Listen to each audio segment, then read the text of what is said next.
Welcome to the Space for Grace podcast, a place where you can come as you are, hear genuine conversations about women's holistic health, and leave educated, inspired, and encouraged about your health and fitness journey. Get ready to find freedom to flourish in your physical, mental, and spiritual health. I'm your host, MK, and I'm so glad you're here. Welcome to the Space for Grace. Hey guys, it is me again, just doing a solo episode. We're just going to briefly talk about how to stay healthy this winter while it gets colder and a lot of people get things like the flu shot and just a lot of sicknesses are already going on around here.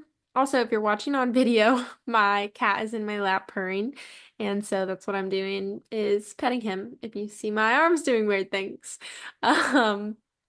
But I just wanted to chat about how we can stay healthy this winter, as healthy as possible, and try not to get sick. So we'll start with the basics, obviously continuing our healthy habits that we have talked about on the podcast before, such as good sleep hygiene. So 7 to 9 hours of sleep a night is what we always aim for. And there's lots of different things you can do in the morning and in the evening to help get better sleep. I love my Oura Ring and that it tracks my sleep and tells me like different things that maybe caused worse sleep versus when I get a good night's sleep. So some of the things you can do to promote healthy sleep is get some sunlight on your face in the morning. That's going to help with your wake up hormones and keep your circadian rhythm on point. If you don't have a good light source to get to in the morning, you can buy a full spectrum indoor light. It's called like a happy light, I think. And you can turn that on in your house to get some of the same effects as morning sunlight. But just in the evening, prioritizing, settling down for the night, not being on screens as much, or if you have to be on screens, using blue light blocking glasses so you're not getting that blue light at the evening. Doing things like a little bit of journaling or meditation or reading, prayer, having a hot cup of tea, just some sort of little ritual that helps cue your body to start winding down for the night. You can always take some magnesium glycinate before bed or make one of those little nighttime mocktails that got really popular with the cherry juice, the magnesium, and I think they use poppy or Olipop in those. So that could be a fun nighttime ritual. But just honing in on that and trying to go to bed and wake up at similar times each day as much as you can to keep your body in that good, natural sleep-wake rhythm. And in the mornings, just trying to get up when your alarm goes off, not snoozing and falling back asleep and waking back up, because then it starts a new sleep cycle all over and you're just going to end up a little more tired and groggy than you were the first time your alarm went off. So getting up, ideally having a little bit of time so that you're not rushed to get ready and get out the door in the morning, having some time to eat some breakfast or at least grab your meal prepped breakfast to go, and maybe having a little time to sit and read the Bible and pray, or just take 20 minutes to stretch and to meditate or journal or whatever is going to help you kind of center and focus on the right things for the day, get your mindset right before you let all of the craziness and busyness of the day get you stressed out. So starting with some breathing exercises or something to just kind of ground you and not let stress spike immediately first thing in the morning. So also not looking at social media and emails first thing in the morning is also a great thing to do. And then if you sleep with your phone not in your bedroom at night, which is good, so that you don't have that EMF radiation right by your head all night, then just creating that habit of like not getting on your phone first thing in the morning and waiting till a certain time to start checking in to your phone and all of that stuff. So other than sleep, of course, we want to prioritize good nutrition. Ideally, we'll get most of our vitamins and minerals from our nutrition. Now, unfortunately, a lot of our soil in America is very depleted. And so, and a lot of our food, whether it's from America or not, by the time it makes it from the farm all the way to our house and our plates, it's lost a lot of the vitamins that it once had when it was still connected to the root. And so, if you can buy organic or local organic, which is best, that's going to help you get the most bang for your buck with your groceries, but do the best you can.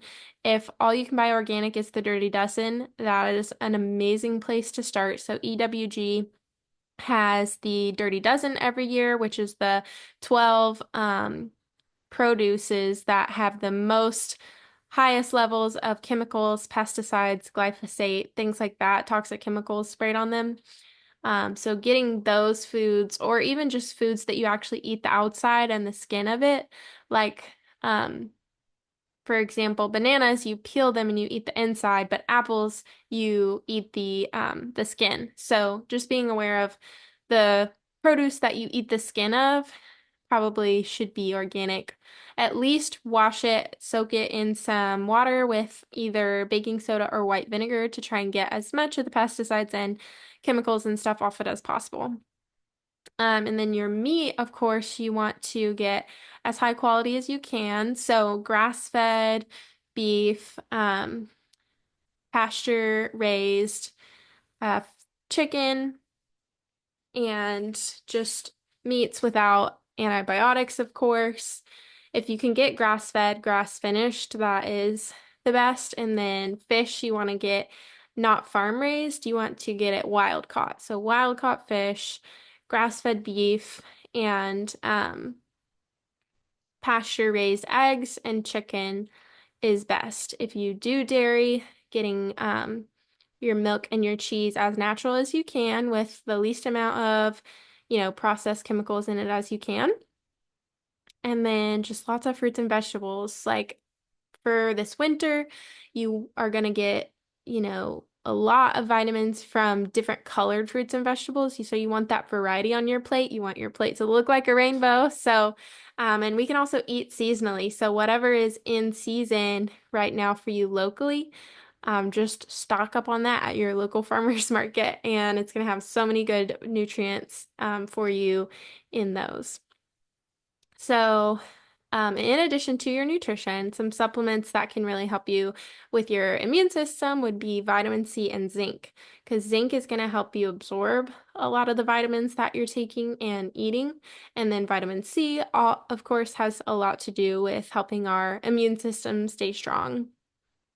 And then you also want to continue moving your body intentionally every day. You want to continue to exercise even though it's getting colder. So I know it's harder to get outside and go on runs or walks, but maybe you transition to the treadmill in the gym and add that into your daily routine.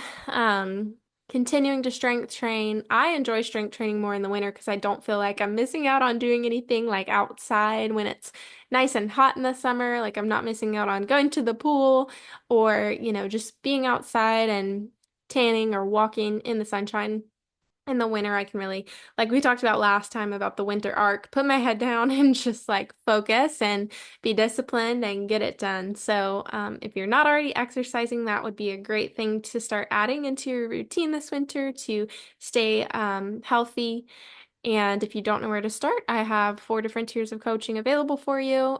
So just let me know if you need a program to follow. It would, of course, be personalized to you, your goals, your schedule, and the equipment you have available. So I can give you lots more information on that if you are interested.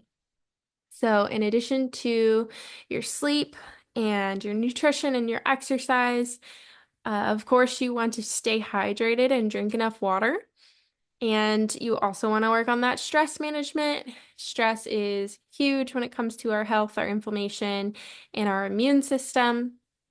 And so, and our gut health. And gut health is super closely linked to our immunity because a lot of our immunity comes from our gut. So, have a healthy gut from the nutrition. And then stress management. I've mentioned on here before, but breathing techniques are the best way to immediately get your body out of fight or flight mode and into rest and digest, which is what we want. We want to complete um, the stress cycle. So when we get stressed and we get into that fight or flight mode, we need to find a way to finish that cycle and get out of it and get rid of that adrenaline, get rid of that cortisol, because we're not being chased by a bear, so we're not expending physical energy and getting rid of those hormones. We're just often sitting in traffic or sitting at our desk at work, getting stressed over emails. So we have to find a way to finish that fight or flight cycle and get out of that kind of chronic stress mode. So doing the 4-7-8 breathing is my favorite. Breathe in for 4 seconds through your nose, hold it for 7 seconds, exhale 8 seconds out your mouth. And you do that 4 times, and you should immediately start to feel better and feel the results, feel the just relaxation and getting out of fight or flight mode. Because obviously, as much as possible, we want to stay in that rest and digest state so that our normal bodily functions can continue to work well. So we continue to digest and not get constipated. So we continue to, metabolize our food. A lot of times, high chronic stress and adrenal fatigue, as it's called, is very closely linked to things like PCOS and metabolic disorders, unexplained weight gain, immune, uh, function issues. So definitely managing stress is always a huge one for your overall health, and for your immunity as well.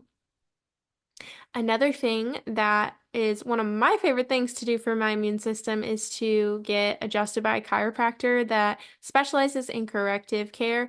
And that's something really important, is not to just go to a chiropractor that you tell what hurts that day and they make you feel better. And because that's more like pain relief, pain management, that's not getting to the root cause of the issue. So finding a good chiropractor who specializes in corrective care and is actually looking at x-rays of your spine, looking at, feeling around, doing a posture analysis exam, and actually correcting the root cause of the symptoms and the root cause of the issues and the pain. And so they need to actually correct the position of the spine to get pressure off the nerves that are going to your organs and the rest of your body.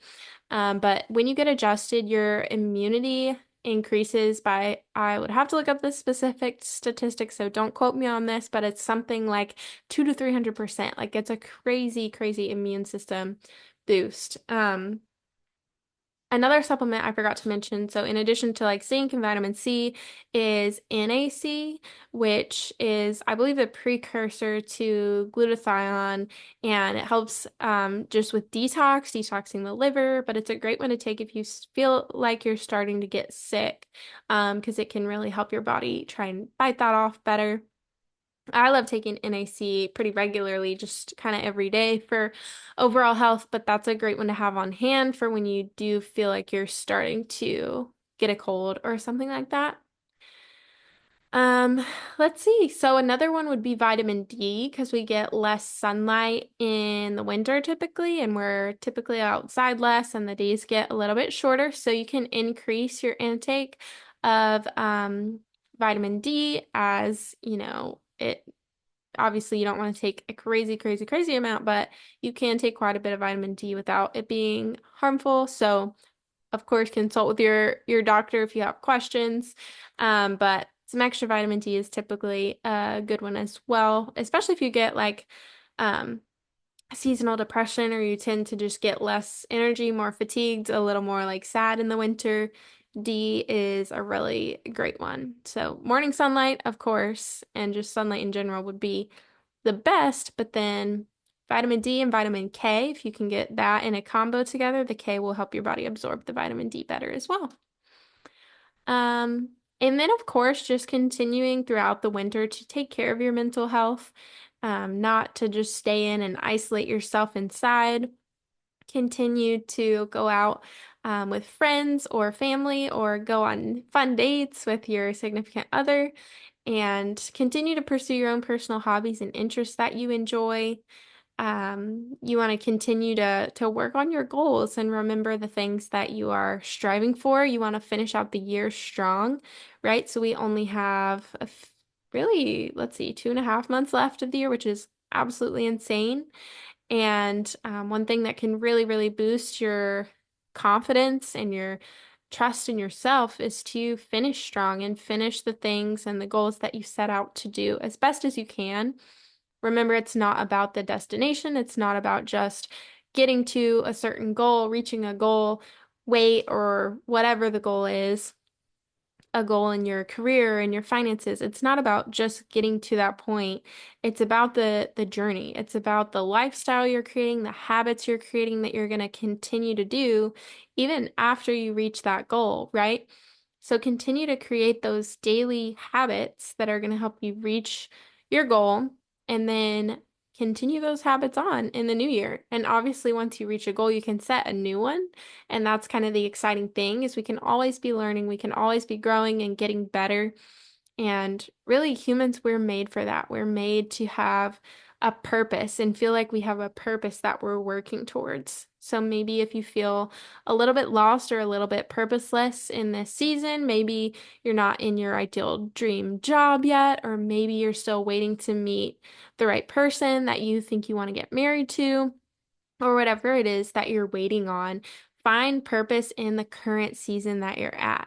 And I know it's cliche, and I know, like, when I was single, I didn't want to hear that. I got so sick and tired of hearing, make the most of your singleness. It's a great, you can do so much when you're single. I was like, yeah, yeah, yeah, whatever. I don't want to hear that anymore. But truly, like, there's seasons I look back on and it's like, man, I did a ton in that season and I'm really proud of the way I took advantage of it. And then there's other seasons where it's like, wow, I really did not take advantage of that the way that I could have. And, that can lead to some regret there. But really just look at like where you're at right now in this season. And whatever you feel like your purpose is or your goal is in this season, you can do things to really find purpose and to really feel like you're going in the right direction, even if even if there's something you're waiting on. What maybe it's an infertility journey and you're already married, but you really want to have kids and you feel like that's your purpose and your calling, and you've been waiting for that. Um, it can be discouraging if you feel like that's my purpose and I'm not there yet. Like the season of waiting on that has so much purpose. And there's ways you can take advantage of this season before you have kids or whatever it is you're waiting on. Basically, what I'm trying to say is do things, do something, do what you can, do what's in your control to grow, to learn, to get better, to create new healthy habits for yourself. If you're single and you really want to be married, but you're not putting yourself out there, you're not going, to different places in person, my advice, I met my husband at work, which, you know, maybe don't date the person that you're working with. That sometimes doesn't go well. But if I was single in somewhere like Nashville, where there's a ton of other, great single people out there, I would have to make myself go get out there and put myself in situations where I'm going to run into a lot of people around my age or run into a lot of potential people I could date and just get to know as friends first. So, whatever you're interested in, if it's pickleball or tennis or going to the gym or going to church, like find a good small group or a good young adult singles group at a church to just go to and get to know people, and like don't be afraid to put yourself out there. Don't be afraid to go to places because you want to meet people and you want to get to know people and you want to hopefully meet your future husband. So just don't be afraid of doing something to pursue your desires, no matter what those are. Um, I know a lot of times in Christian culture, we can be like, oh, I'm waiting on this, I'm waiting on my husband, or I'm waiting on God to fix my infertility, or I'm waiting for this career change or this dream job to happen. But we have this fear of like, what if it's not God's will?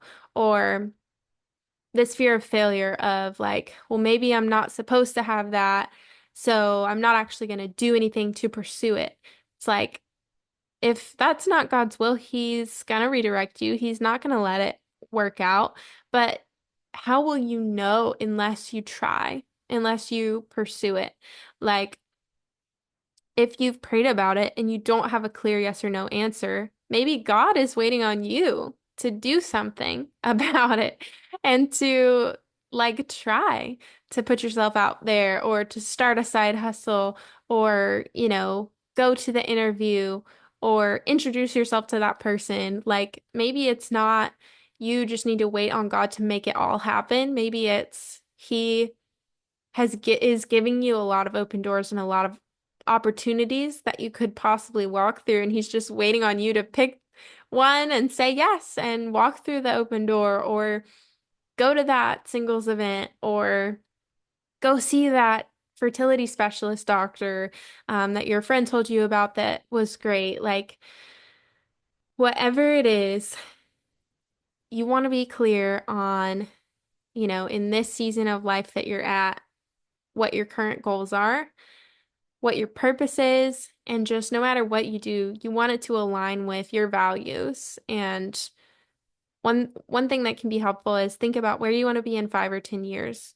And you close your eyes and you picture what your life is like, what it feels like, looks like, tastes like, smells like, who's with you, where do you live, like what job do you have, what does your normal day-to-day look like? I saw the other day that someone literally asked ChatGPT, they told ChatGPT, like, this is exactly what I want in my life in 10 years. And they explained all of it.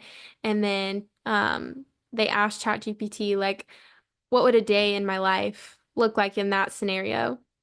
And it told them, and then they said, what are the daily habits that I need to start doing now that will get me to that point? And I thought that was so cool and just a cool exercise. You can use ChatGPT or not, just think through it, practically and maybe journal it out and write it down. But this was a very long tangent about purpose, but I know how many people can struggle in the winter with mental health and with seasonal depression. So just remembering to continue to have fun, to continue to prioritize doing things you enjoy, doing your hobbies, having a social life, and continuing to pursue your dreams, your goals, your purpose, your passion, and not be afraid to go for it and to do something about it. Thank you so much for listening to today's episode of the Space for Grace podcast. Be sure to check out the description for any links or resources that were mentioned during this episode. And if you enjoyed this podcast, be sure to subscribe, share with a friend, and leave a review. I hope you're leaving today educated, inspired, and ready to flourish. This is Space for Grace.